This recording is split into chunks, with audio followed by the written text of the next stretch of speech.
Greetings, everyone. This is Andrew McDonald from the PAC Global team. I'm happy to be your moderator today. And we'll just wait a minute or two while everyone joins in. So you can grab a cup of coffee, a cup of tea, a hot chocolate, hopefully in a reusable cup. Make yourselves comfortable and we'll get going at the top of the hour.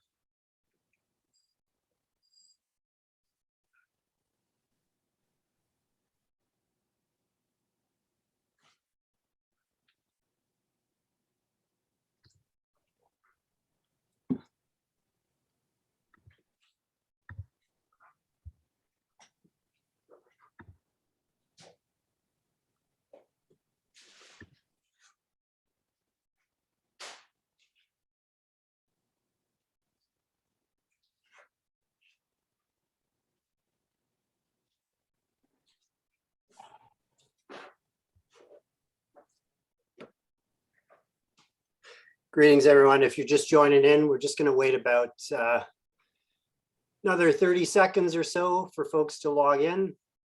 Great to have you with us. Grab a cup of coffee. Brian, I saw your cup there. Yeah, very good.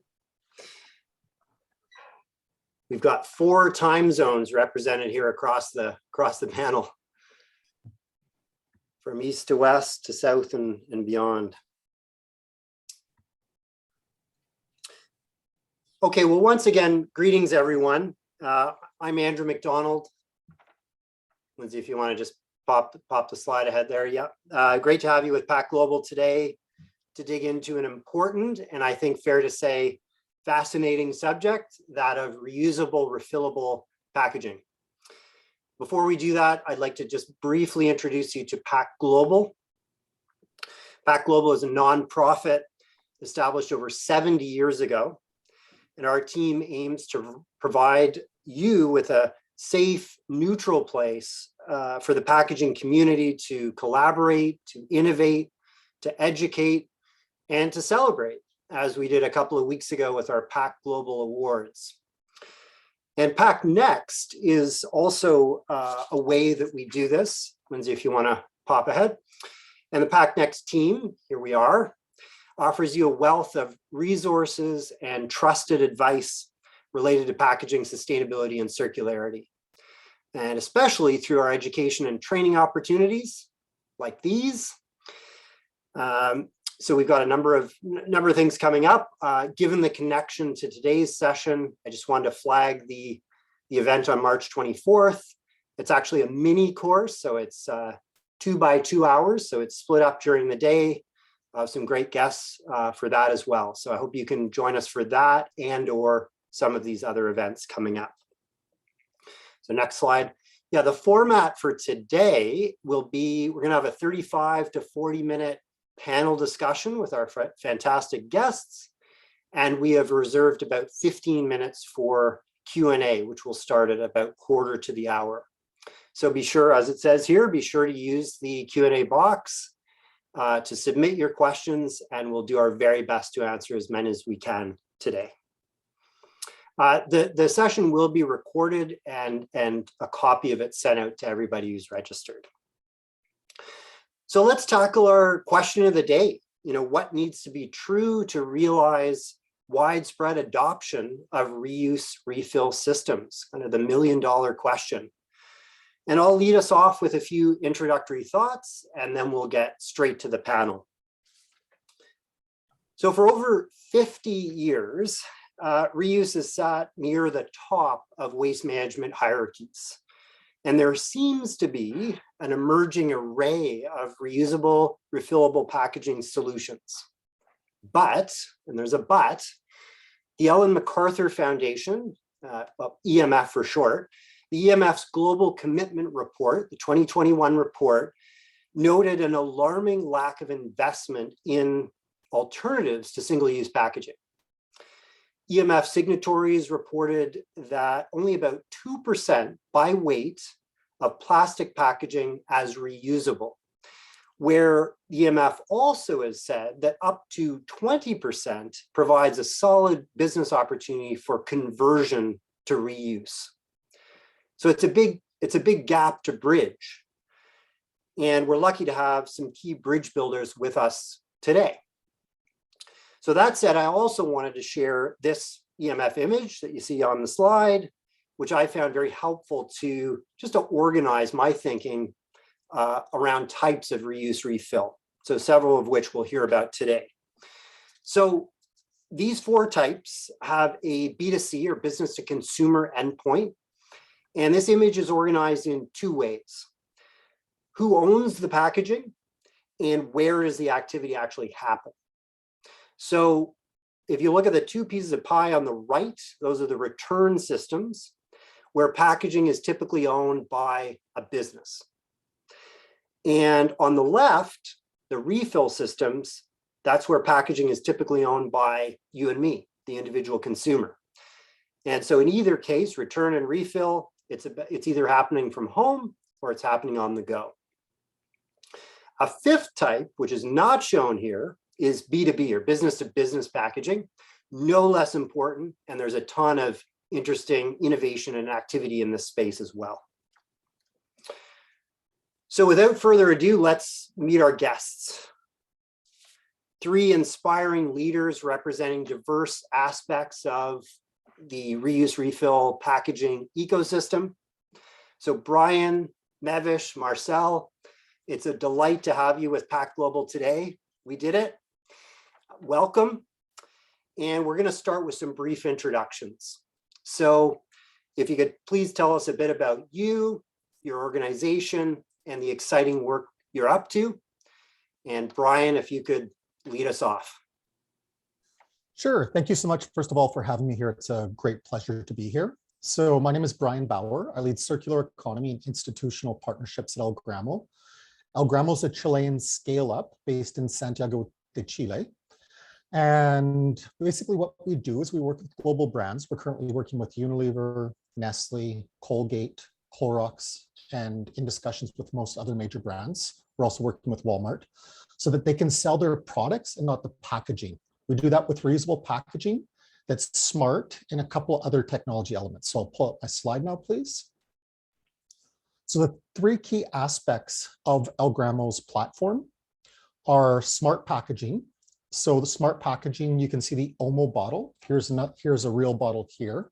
It's a co-branded bottle that we've developed with the Unilever team, Omo's one of the top-selling detergents for Unilever globally. So we co-developed this bottle. It's actually a business as usual bottle at this stage right now, but underneath what is special is there's an RFID chip. So that transforms the bottle into a payment mechanism, which it's what we call packaging as a wallet. It also enables communication with the second critical aspect of our platform, which is IoT connected dispensers. And then the last part of the system is the app. So all 3 of those items are able to communicate with each other.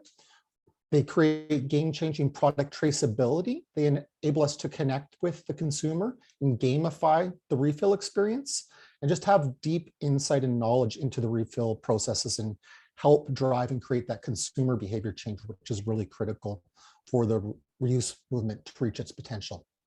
So that's a quick overview of El Gramo. I'll explain it a little more in the presentation and I'll pass it off to the next person. Thank you very much. Wonderful. Thanks, Brian. Great intro. Mevish, over to you. Hey everyone, my name is Mevish and I'm one of the founders of Quill. Essentially at Quill, what we're trying to solve is the clutter of boxes that pile up in everyone's homes, the annoyance of breaking down those boxes to put them in the recycling bin, and the overall impact that has on the planet. What we've done is we provide e-commerce brands with reusable and returnable packaging to ship their orders in.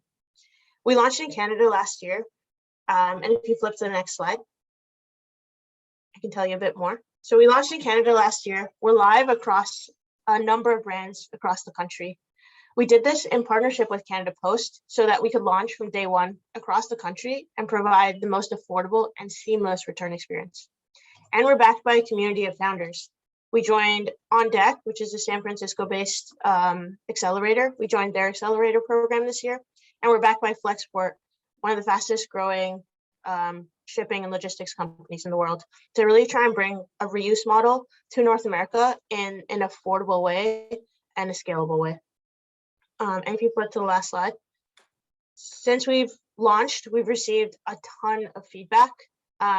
Customers have been telling us, Michelle, for example, I hope quill packaging becomes the norm in the next few years. And that's really what we're focused on.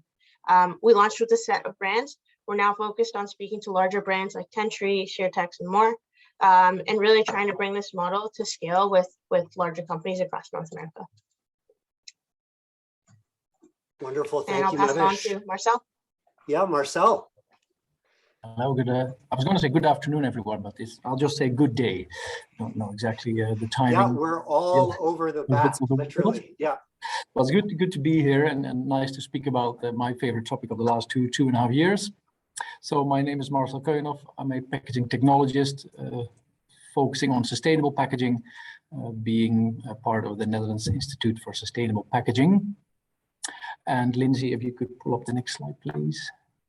And what we basically do, for your understanding, is having been founded in 2013 and consisting of a team of 15 experts by now, we basically help manufacturers and packers and importers of packaged goods to make their packaging more sustainable.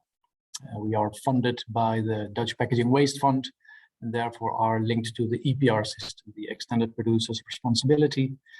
And by talking to brand owners, retailers, and importers of packaged goods, we understand some of the problems they are dealing with and some of the challenges and hurdles that we see prevent people from moving to other strategies. So we've been looking a lot at recycling, the topic for the last couple of years, but we've been hammering or at least highlighting reusable packaging as an option, which is why we set up something that I'll explain at the next slide.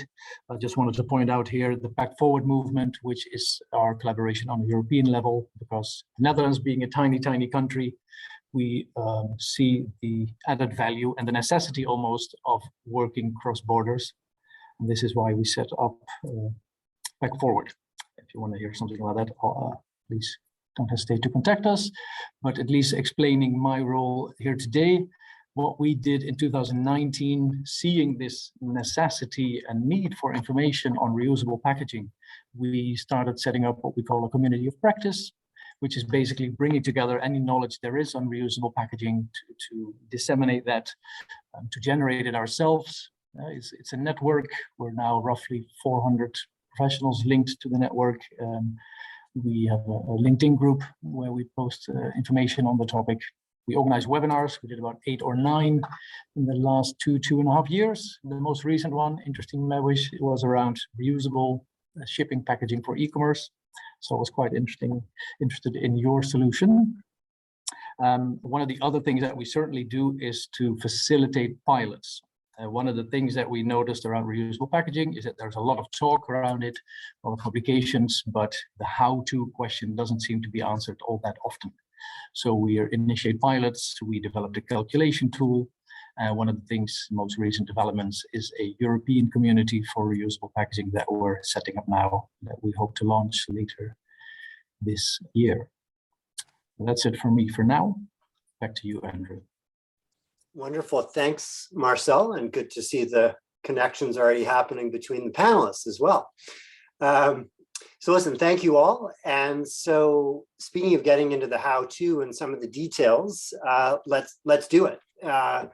So time and again, we hear that the user experience, sometimes I see it called the UX, is vital for success especially with reuse, refill, and whatever the model. Reuse, refill, on the go, return from home, the user experience is at the core. And as an ongoing tester and user of systems, this makes all kinds of sense to me. Behavior change is hard. So regardless of any environmental benefits, the UX is got to be as good, or perhaps even at times even better than the single-use incumbent. But of course, the single user experience isn't just one thing. It's a journey with many stops. It's cross-cut by different themes like convenience, affordability, hygiene, and so on. So Mevish, if I could start with you, could you tell us how, like, what has Quill learned in the last, you've been deep into this for getting on a year now. What have you learned about the importance of the user experience thus far? I think the biggest thing we've learned is that there are so many stakeholders in this model. So there's the brand who we sell to, and then there's the end user, the brand's customer, and each one has a different criteria in their mind of what's important for them to want to use reusable packaging. We designed with the end user in mind. So we set off by saying the two biggest things that were important to us were cost and convenience. And that's why from day one before launch, we partnered with Canada Post, because we knew if we could partner with Canada Post, we could create the simplest return experience for the user, which would encourage them to use reusable packaging over a cardboard box. And so we did that. We negotiated with Canada Post as well to try and get the cost down for reusable packaging. Cost has been one of the biggest factors of why reusable packaging hasn't been adopted broadly. And the second way we did that was we created a model where we passed on a portion of the cost to the customer, because the pain point of packaging being an annoyance and terrible for the planet, the customer sees it at the end of the day. And so the customer is willing to pay a little bit extra for more sustainable packaging, whereas brands want to continue to keep their cost on par with what they are today. So we created an opt-in model where we could pass on a portion of the cost to customers. What we're starting to learn now, though, is one of the biggest barriers for us to continue to grow, especially with larger brands, though, is the look and feel. Brands want their branding on their packaging. They want it to look a certain way, similar to their current packaging. And so while that's not important for the end user to adopt reusable packaging, it is important for the brand to want to switch over from what they're using today to us. And so that's really what we're trying to play with now. Aha, okay. And Mevish, so lots we could pick up on there. Just one quick follow-up, and then we'll move to the others. Is for the benefit of our audience, could you briefly explain Canada Post, sort of what the scope of what Canada Post offers in terms of infrastructure? Yeah. So what Canada Post does in Canada, it's very similar to what's going on in the US with USPS. There's a mailbox on essentially every street across the country. And what we've done is partnered with Canada Post so that with Quill, you can simply unpack your order, take your empty package and fold it up into the size of an envelope. Comes with a prepaid return label, and you can drop it in any Canada Post mailbox. It could be on your way to work. It could be down the block when you're just taking a walk. It's as easy as that, and it's free for the customer. And it allows us to not only grow in cities, but also in rural areas across the country. We can capture all of the brand's orders because a Canada Post mailbox is in Toronto. It's also in the Yukon and Northwest Territories. You can get anywhere with Canada Post. Got it. Thank you. So Marcel, you're not hardwired to any particular initiative, but I think that's interesting because you've got a bit more of a bird's eye view. So with that in mind, could you provide some comment on the user experience and what strikes you as important within that space? Yeah, one of the things that always comes to my mind is a lot of these reuse models, we've seen them in the past and we did not know any different. In fact, I'm old enough to remember the milkman bringing reusable bottles to our doorstep and picking up the empties. And we kind of got rid of that in the Netherlands, at least. And I think a lot of countries lost a lot of these systems because obviously of some of the fantastic qualities of plastic packaging, for example, being very light and cheap and so forth. But it was never questioned, meaning convenience is one of those things that, we say we do not want to get rid of convenience. At the same time, consumer behavior tends to conflict here and there. We say we do not want plastic. There's the zero plastic movement, get rid of plastic packaging, etc. Still, we like the convenience. So, perhaps there should be a realization that a certain amount of convenience might not be possible at this stage. And in terms of user experience, you could, in fact, argue also where reusable packaging, there is more interaction with the consumers. If you would have an app, for example, I would imagine Brian has some insights on that. So it offers new marketing routes that before weren't there. I mean, normally you would, communicate through the packaging itself, the label perhaps, and that's more or less it. When you start returning your packaging, there's a possibility, particularly with platforms that we have nowadays. Obviously, the milkman back in the 70s did not have an app where he could communicate the amount of CO2 saved, or donate your credits to a social cause, etc.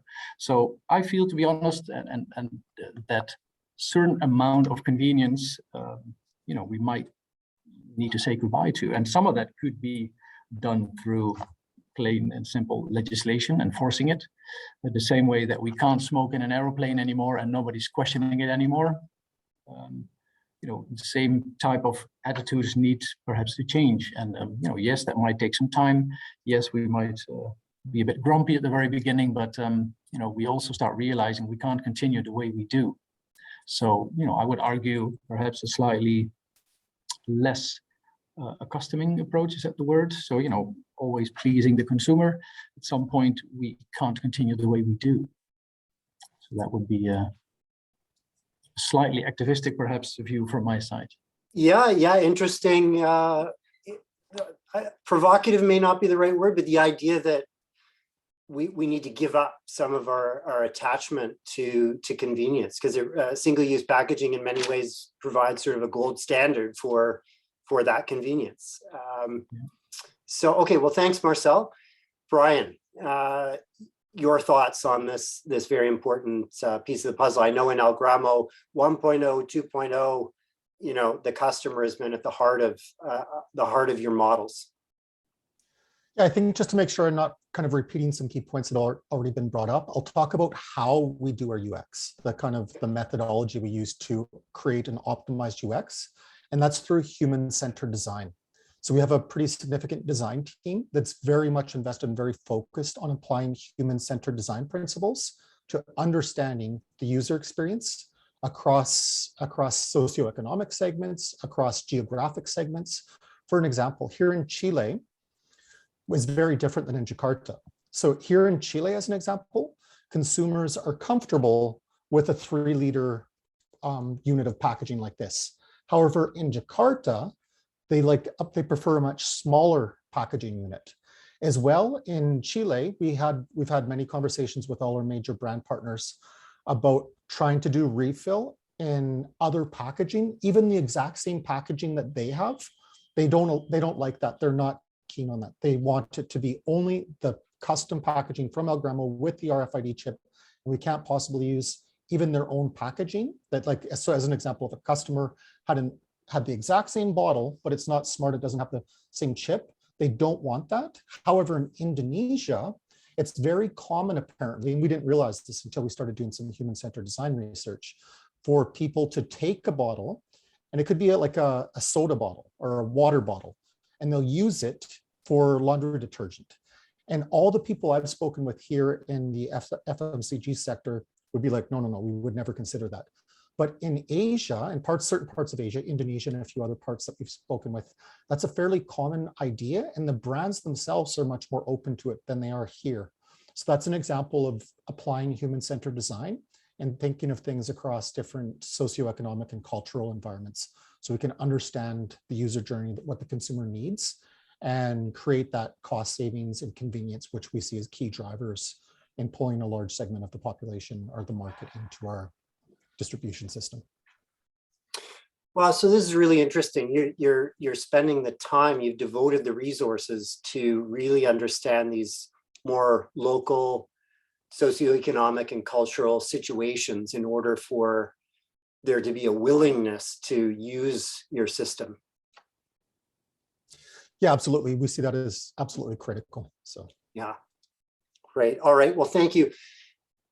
We're gonna move through sort of some key aspects of reuse refill systems. And if UX, the user experience, is, call it sort of front of house, then back of house, we've got, myriad operational and financial considerations from, container design, collection, repairs, washing, transportation. There's a lot going on. And these vary by model type, but regardless, they're there and they're important. a phrase I heard not too long ago, which I like, was it's ops till you drops. And so there's a lot of attention to detail required. So Marcel, based on your experience with a range of models, what would you say are some of the key things to consider when we think about this back of house operational side of these models? I mean, I'm talking to a lot of particularly startups in this domain that's, young people usually that just start doing and then, gathering a following, what do you call them, eco warriors, or the greener consumer, we sometimes say. So people that are already above average interested in such solutions, they start building from just an idea from scratch. A lot of times these models run into scaling problems, meaning it's one thing to run a startup in your own city, for example. You can deliver by bike or electrical cargo bike, etc., and have an interesting model. The moment you need to start scaling up, even to the size of the tiny country of the Netherlands, you would run into all kinds of scaling issues. Basically, there is no infrastructure for sharing washing facilities, just to mention. So a lot of these companies need to invest themselves in a washing line, or figure out how to share logistics, etc. And I feel a lot of effort could be or should be focused on building shared facilities. So meaning shared logistics, and not only for reusables, but I see tons of possibilities in the e-commerce sphere. And anything that drives a car, truck, or bike through your city, average empty rate is, 40-50%. So plenty of opportunities, also financially. But when it comes to, for example, washing facilities, then would there be an option to somehow collaborate, or even governments chipping in to facilitate that transition to reusable packaging? It's one of the things that I notice quite a bit. Yeah, good observation. And that ties in directly to the question of the day, sort of how do we get to the wider spread adoption? So Brian, have you, picking up on what Marcel just said, have you, whether it's in Chile or Jakarta, have you experienced some of these same operational challenges in going from, say, a smaller scale pilot or trial to larger scale? Yeah, I think what I'd mention first is that the idea of pooled resources for washing and sanitization, et cetera, makes sense for some business models. And I think there's going to crack that 20% potential of reuse, there's going to need to be a lot of different types of business models. But one thing about El Gramo is we started in basically selling our own white label products through a network of family-owned neighborhood stores, which is now almost 5,000 stores strong. And in that network and in that initial business model, it was all through reverse logistics. So we had the shopkeepers keeping the packaging, the consumers would use the product, bring back an empty packaging and save it. It would go back to El Gramo. We'd wash it. And there was a very complex and expensive reverse logistics system, which for us, we didn't see as scalable really. And that was one of the key kind of pain points of the scalability of our business model. The new model where we have packaging as a wallet, if you're a person, you don't share with other people your wallet. That's your wallet. So this model here has no reverse logistics, or there is reverse logistics, but they're 100% managed by the customer. So that's a really kind of distinct point of El Gramo. And what's really interesting too, I was in a reuse expert group talking about these issues, and a lot of the people felt that even in wealthy cities like New York, Tokyo, Paris, where a lot of reuse pilots, high profile reuse pilots are happening, even in those cities, the infrastructure and reverse logistic networks and cleaning infrastructure, et cetera, that you need are challenging to have, and they're expensive. But in emerging economies, like we're soon going to be in Mexico City, we're currently in Jakarta, in those types of environments, in those emerging economies, I don't even know if it's possible to have those expensive systems where you have complex reverse logistics supply chains, complex washing and sanitization processes.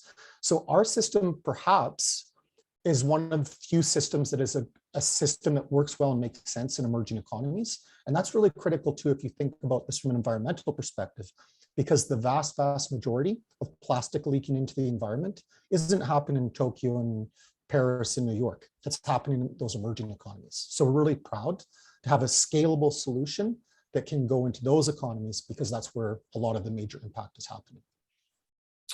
Yeah, well, thanks, Brian. Yeah, interesting. Again, distinguishing between different, different contexts, and also pointing out that I think you're absolutely right. We need, there's not one model that's gonna work everywhere. There's room and a need for multiple models. Mevish, any builds here from your perspective? Obviously, you've had to deal with, Canada's small population, big geography, so there's some real return logistics challenges there. Yeah, I think Marcel and Brian both mentioned most of what we're facing, which is we've run pilots across Canada, but really we're not operating at scale. The way that we intend to scale is through collaborating. It makes absolutely no sense, especially in a country like Canada that's so broad, to build your own network and only operate it for yourself. And so that's why on the returns piece, we're partnering with Canada Post. On the cleaning and sanitization piece, we're doing it all in-house right now, but as we scale, we'll definitely need to partner and then power other circular economies through our own network or through our partnerships. Yeah, our vision is broader than just packaging, and it has to be, because once you factor in returns, and once you factor in shipping through our local pickup and drop-off hubs, which we're creating with Canada Post, you can start to get to the volume that you need to make our model work at scale. Got it. Well, I think the points you've just made and that Brian Marcel made as well kind of flow nicely into our next point we want to cover, and that's around what we'll call for today standardization. So, and really, so if we can zoom out just a little bit and realize that, from what I'm seeing, there's a groundswell of reusable packaging activity. But it does have the potential to create if it isn't there already, a bit of a wild west of solutions, which potentially can kind of undermine the experience for the user. If there are multiple choices, even at one, local shop around the corner from me, there are 3 different models operating out of one cafe. So to that end, we are seeing some interesting collaborative work. There's one project out of the city of Seattle, PR3, if you want to look it up, PR3 reuse. So it's an effort to, I want to get this right, create a reusable packaging system design standard. And again, that's called PR3. And so my question for you, and I'd like to pose this to Brian first, is standardization a must to achieve wider adoption of reuse refill models? And if so, are there particular parts of the systems that we ought to focus on first? I could add some insights into that from Algramo's perspective. So there's 2 parts to my 2 kind of key areas I'm going to focus on. One is with packaging. So as an example, this bottle here, I've seen this bottle used by many different brands in the Middle East, in Africa, in Europe, in North America, in South America. The bottles are slightly different colors, the label's obviously different, but the same bottle, the same format, it's a single-use bottle as well, is used by many different brands all over the world. One project we're looking to do is bring together several competing brands that are selling detergent and co-develop and co-design a new bottle that's designed from scratch for reuse. So it will be a bottle that will maybe weigh twice as much, 3 times as much in plastic. It will have higher quality polymers. It will be designed from scratch to have a way better user experience. There could be like a dosing mechanism where you can get the perfect dose, just a way better looking bottle that performs way better. We think if we can do that and pull several different brands together and perhaps work with other refill systems providers as well to kind of build up the economies of scale as fast as possible, that can achieve 2 key things. One, it can create economies of scale, which can drive costs down. And it can also create more convenience, because a better packaging unit is a huge potential competitive advantage that refill systems have over single-use systems, because single-use systems have to be laser focused on lightweighting, keeping it as cheap as possible, because it's a very competitive environment. So that's one thing. Another thing we're looking at doing, we're actually currently working with, it's a large global FMCG company in Europe that has dispensers, but they don't have smart packaging and they don't have the same level of technology in their dispensers that El Gramo has. So we're interested in taking our platform technology, our smart packaging, and integrating that, sharing that with other dispenser companies who are competing directly head to head with us in key markets. The one I'm talking about is a company in the UK, and we're starting to pilot in the UK soon. So we see that as a really good way to once again create economies of scale, which can lower down cost and can also be key levers for creating convenience. So those are my 2 points on that question. Wow, well, in a very short period of time, you sort of sewed so many of our key themes together, Brian, from user experience, the operations, the co-designing across brands, a package, collaborative business practices. So a lot going on there. So thank you for that. And Mevish, interested in your point of view with respect to this idea of standardization. I think from my perspective, standardization will happen naturally. I think as more and more brands enter this space, no one's truly figured out how to make reusable packaging, at least in the e-commerce space, which I can speak to. No one's truly figured out how to do it at scale today. But as more and more startups enter this space and try and figure out how they can do this, run this model, the easiest way for them to get off the ground quickly will be to partner with someone that's already doing it. And then to partner, there'll be certain requirements that the first player will have put in place. So for example, for us, there were requirements that Canada Post had to be able to use their network that we naturally had to adapt to operate with them. As we build out pieces of our own network in urban areas, we'll have requirements for others that want to join us. It'll be better for us to have more brands join us, and it'll be easier for them to adapt to our standards. So I think over time, standardization will happen naturally as brands realize the only way to really operate this is to do it at scale, and to do it at scale means a couple of different brands collaborating together. It's funny. I was curious about those requirements, with Canada Post, and so clearly you need to adhere to very specific dimensions and perhaps weights and so forth in order to get it just right. Exactly. Okay, so you're thinking, yeah, it's going to evolve as players like you continue to press forward in the space. Exactly. Yeah, Marcel, could you add your comments to this? Yeah, I couldn't agree more with what's been said before.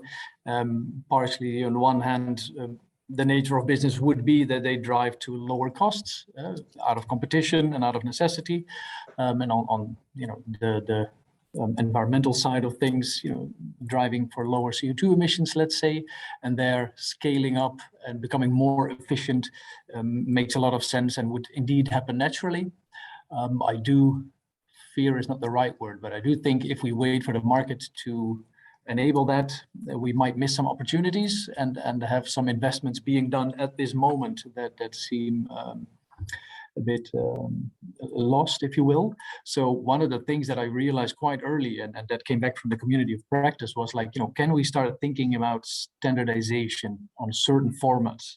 And, obviously a soap bottle of 3 liters is a totally different thing than, let's say, this standardized beer bottle that we have here in the Netherlands, which almost all the beer brewers use. It has been through natural selection almost, like you described, Mevish, has come to one format that runs extremely efficient through cleaning operations, fits in the reverse vending machines, in standardized crates, etc. And one of the things that we're pushing for, building now this European platform would be collaboration through working groups or however you wish to call them, where we share experiences and try to come to standards on European or international level, better even, instead of what's happening currently. Every country kind of for themselves defines certain standards. And on one hand, I think, any effort that is being done to standardize reusable packaging is great.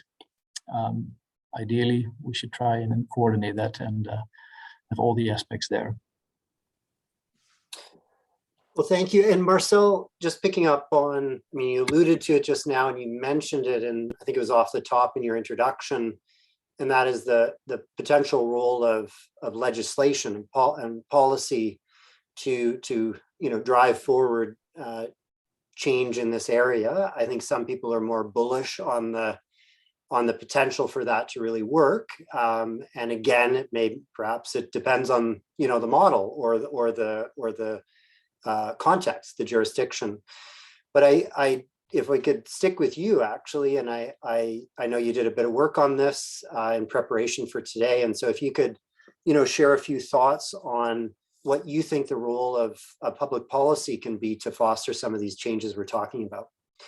And Lindsay, if now would be a great time to pull up that slide that Marcel has. Indeed, it would. And while Lindsay's doing that, Lindsay Cooper, by the way, is providing incredible behind-the-scenes support for us today. Thank you, Lindsay. And don't forget, audience, we've got a few questions coming in. Don't forget to avail yourselves of the Q&A. So Marcel, back over to you. Yeah, I decided to take this as an example of some of the movement that we see happening in Europe in different levels of activity and engagement and speed, to be honest, regarding public policy or legislation enabling or speeding up reusable packaging. France is one of those countries like Germany that seems to be ahead of the curve and putting quite ambitious goals in place. In this case, if you would see the objective, so the small paragraph on the left, where basically they said by 2023, 5% of your packaging, dear company, needs to be reusable, and by 2027, it needs to be 10%. It has a paragraph on standardization that they would like to enforce, and on the right, you will see that organizations are even forced to spend a certain percentage of their turnover on reusables. And so this is one of the more ambitious ones where, forcing companies to make a certain percentage of their portfolio reusable would be, an easy one. If you're a beer brewer, perhaps in the Netherlands, would be slightly trickier if you package crisps, just to mention something.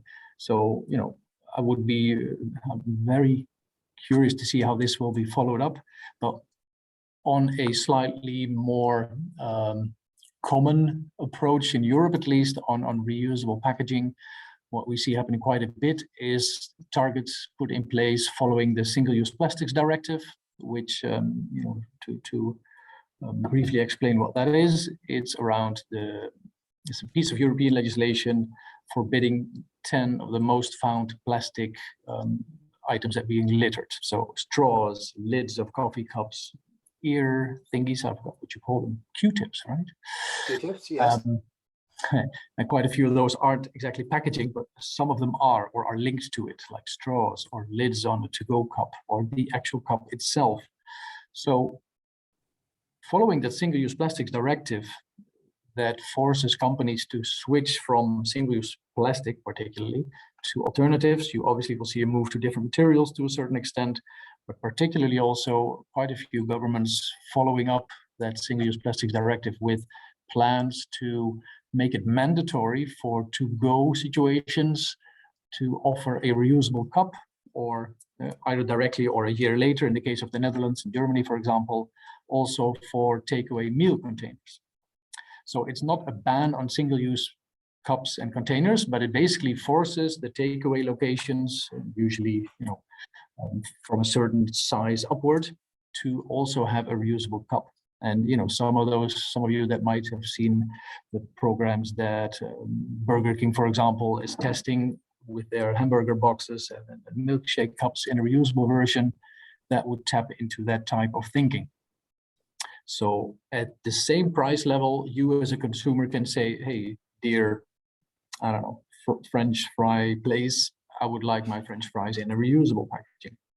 And then there's different levels of how they are implemented and the speed with which people or countries tend to do this. But those are, I guess, items that are very visible, the reusable cups that we see everywhere, also being littered.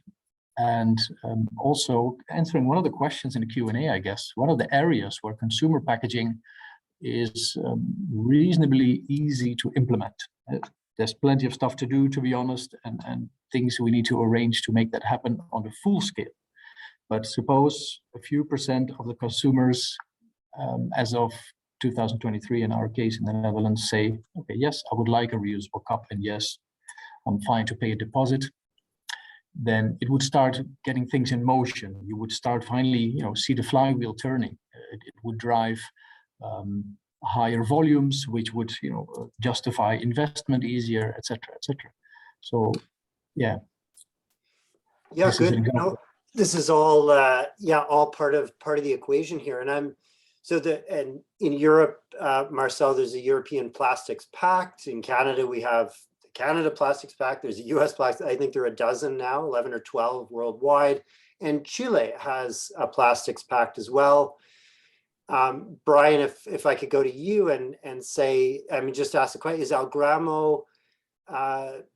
Algramo sort of pay attention or connect with the policy level discussions and plug into that channel? And if so, would you have any thoughts to share on how public policy, be it EPR legislation or other types of instruments, can be effective in helping establish these models? Yeah, sure. Those are great questions. So first of all, on plastic packs, Algramo is actively involved with the Chilean Plastic Pact. Chile was the third country in the world, I believe, to have a national plastic pact, and we've been involved with that since it came to Chile. And we actually recently, in October of 2021, we launched a campaign, a friendly kind of strategic campaign to approach the government in a very friendly, intelligent manner, to basically get them to change a law that's in place in Chile right now. And the law it's Decree 239, so we call the campaign 239. And in Chile, it is currently illegal to do personal care products in refill systems. So things like shampoo, conditioner, body wash, soap, which make up a pretty significant amount of the plastic footprint in the average household. We can't do those legally, but those products are sold in refill systems in many different markets, and there's pretty much no valid reasons to say that it's not safe to do that. So we're lobbying the Chilean government and a lot of other stakeholders across the plastics value chain here in Chile to change that law. In less than 2 weeks, we had over 18,000 signatures supporting the law. Wow. Unfortunately, there was an election in the government, a major election, and things kind of are focused on the transition to a new government. So we kind of lost some kind of tailwind and interest on that. But the new government's coming into place right away, and we're optimistic that we can help change that policy. Going one step further with a specific example of something that we're interested in doing, we're interested in taking an idea that I created called digitally verified refill credits and integrating those into EPR schemes. So as an example, there was a recent report put out 2 or 3 weeks ago by the Consumer Goods Forum, which is a huge group that brings in dozens or hundreds of retailers, all the major FMCGs, and they have an EPR scheme, and they talk about it being circular. They have a circular EPR scheme, but they haven't mentioned reuse once. I think there's a huge potential across reuse systems for Algramo-like reuse systems, for reuse systems like Mavish has, where for the Amazon reusable packaging, for Uber Eats style reuse systems. If you have a way to digitally track and verify that a refill or reuse has happened with that packaging, why can't that be integrated into an EPR scheme? We're actually currently working with one of the largest technology firms on the planet to pilot this idea. We have a couple of governments interested in piloting this idea. And the technology company that we're working with, I might disclose who it is through the statistic, but they control something like 80% of the financial transactions across the Fortune 500s globally. So we're interested in taking this idea of digitally verified refill credits and integrating that into EPR schemes so that we can incentivize reuse and basically make reuse lower cost. And that could be a really critical driver to help push reuse systems and help them be catalyzed to grow faster and more successfully. Wow, all kinds of interesting ideas and thoughts to chew on there. And so thank you, Brian. And we're at the point in the session where we kind of shift over to audience Q&A. So please, got a couple here, but please get involved if you've got a question. Just before getting to one audience question in particular, I wanted to build off of the idea that Brian just put on the table, the idea of digitally verified, digital verification, if you will. And Mavish, if I could turn to you and just ask about Quill's experience thus far with kind of the digital interface. And so on the front end, there's that consumer facing part, and then there's the back end in terms of tracking and tracing and so forth. And I know you've just heard Brian's idea, 1 minute ago, but any kind of thoughts on, well, one, how you're utilizing that sort of technology, and then two, any kind of response to what Brian put out there?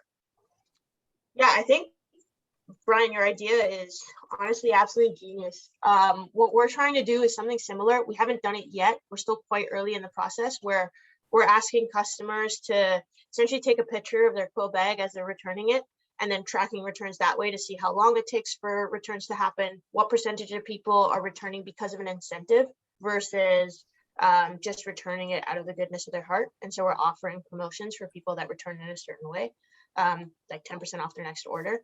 And then we're tracking the overall returns to see what the CO2 impact is of Quill.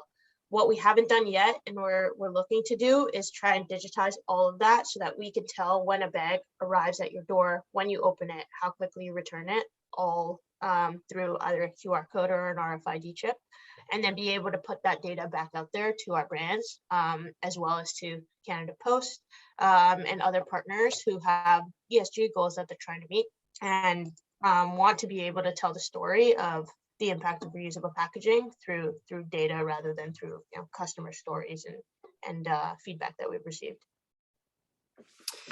And yeah, so this is all interesting, and Mevish, I'll keep you on the hot seat just for a minute longer, and this is in part to tie into an audience question here around this. Comes up a lot. We hear this a lot at PAC, and that is, are there preferred, call them market segments, or even particular products where reuse and or refill is kind of particularly viable or preferred?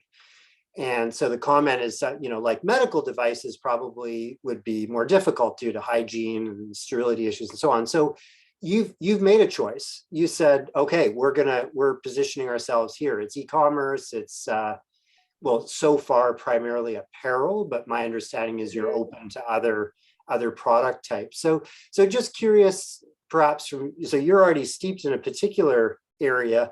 What was it about that said, yeah, we should focus here? It's e-com, it's apparel, and so forth.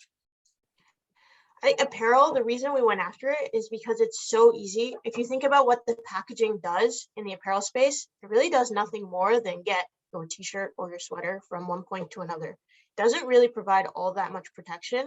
And there's already a system set up for reverse logistics, especially in the e-commerce space. About 20% of products, and in apparel it's even higher, are returned. So customers are already sending back, either in their existing packaging or another packaging, their product. So there's a bit of behavior where customers are already used to something like this. And two, it's super easy. We don't have to worry about creating complex packaging that protects the product, that's temperature proof or anything like that. And then the last piece is, and this is something that a lot of companies in the takeout restaurant space are facing with reuse models, there's absolutely or very little need for like intense cleaning. So with our reusable packaging, there's clothing inside. We wipe down the bags from the outside. We make sure there's nothing inside when we're reusing them. But other than that, we don't have to put them through a dishwasher like you do with takeout food containers, which makes things more complicated, or worry about food and contamination. So that's why we started with e-commerce. And I think it's a space that has so much volume and is so easy that there's so much potential for reusable packaging there. Got it. Well, thanks for that. That's interesting that you pointed out that you've sort of piggybacked on behavior that consumers are already engaged in. Quick shout out to to my mind, a very good article published just last year by Sarah Greenwood and others in the UK out of the Grantham Institute, which linked LCA work with consumer behavior and really underscored the importance of paying attention to that. Like, what are people doing? What do they value? What are the day-to-day practices? And really to build from there. So interesting to hear you say that. All right, just looking here. So Michael, I hope that helped with your question. A question for you, Marcel. It's got your name on it.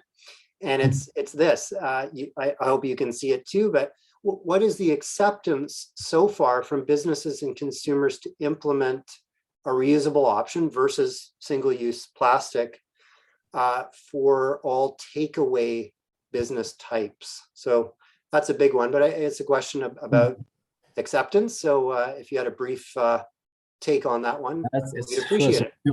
I mean, it's we're just starting with this transition, I would almost say. I mean, apart from a number of startups that really quite rapidly seem to find their own audience, again, being the usually a bit younger, but at least let's call it green-minded consumer, those that are willing to travel the extra meters to drop off a packaging, etc. They tend to accept or adopt these type of models more quickly. When it comes to broad adoption, really across the whole, let's say, takeaway sphere, there's going to be some challenges there in terms of volume, in terms of scaling up, in terms of making it at a competitive price level, and so forth and so forth. So my gut feel would be, if there would not be certain bits of legislation or targets being put up by the government, this transition would not happen so easily or naturally. It would still linger a bit in the, let's say, the 10%, if you will, front runners / zero wasters, etc. So at the same time, countries in Europe are implementing these types of legislation. So left or right, we have 1, 2, 3 years perhaps to move to this kind of practices. And so the short answer is not a terrible lot just yet. Apart from certain, like front runners, trendsetters, etc. Yeah, thanks, Marcel. And Marion, I think in some ways it goes back to the rigor. The acceptance requires the rigor that we see organizations like Algramo and Quill. You recall Brian off the top saying, the amount of it, the attention to detail, depending on the context. Some jurisdictions saying, yeah, we're fine with a 3-liter bottle. Others saying, no, it's 1 liter, whatever it is, like very specific research required and due diligence to find out what people will actually do. And that's just one element of container design and functionality, and the list goes on. But yeah, good points, Marcel, thank you. So got time for at least one more here, and it's calling out for Brian, I think, because Brian, I don't know if you've seen it, but this is from Philip at Winpack. Hi, Philip. And Brian, you mentioned gamification earlier in your remarks. And so Philip's asking, is there any consideration given to gamification through an app? So wondering if you could just elaborate a little bit on what you were speaking to there. Yeah, absolutely. That's very critical for us. And going back to that point that Marcel was talking about too, is that perhaps we need to get people to accept that they're going to give something up a little bit when they go to reuse. That's a really interesting point. And I think to get someone to give something up, you need to have gamification and education. And I mean, education, gamification are two faces of the same coin. But we use our app to communicate with our consumers. As an example, if they buy a certain product, we know what the approximate consumption cycle is.